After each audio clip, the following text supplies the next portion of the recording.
Okay, good guys, no, mayroon na naman kaming gagawin ditong Samsung. So ang problema nito guys, ayaw magkarga ng tubig, no. So ayan, siset natin siya sa wash. Pero ayaw niya magkarga ng tubig, no. So yung mga ganitong Samsung guys, common problem nila ito, no. Ito yung mga ganitong problema. Ayaw niya magkarga ng tubig, no. So yun, ang gagawin namin dito, buksan natin to yung likod.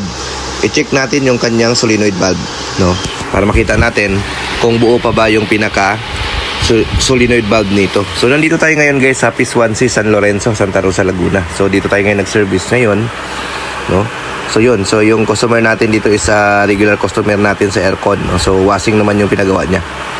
So yun, so 5 years ago na namin tong customer sa aircon, no. So ayan na, binuksan na natin. Ayan, so ito yung solenoid valve guys sa likod. Ayan, ito yung mga parts na to.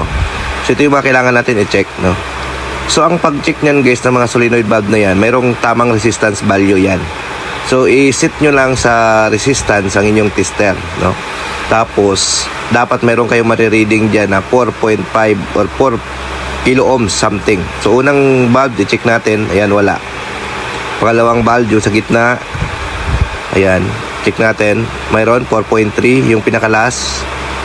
Check natin, yan, 4.4. So good. So yung unang valve guys yung sira. So ang gagawin namin dito is papalitan natin yung pinaka inlet valve, no. So kung wala kayong pamalit guys, pwede niyo ipag-swap yung motor, no, yung left side na motor ng solenoid, yung sa bandang kaliwa, ilagay niyo sa kanan. So pag-swapin niyo lang.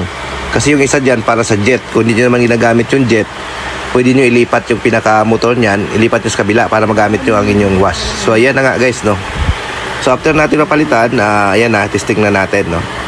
So working na siya, nagkakarga na siya ng tubig. So yun, no. So pwede niyo siyang palitan, or kung wala kayong pamalit, pwede niyo siyang ipag-swap muna habang wala pang pamalit. Okay, thank you.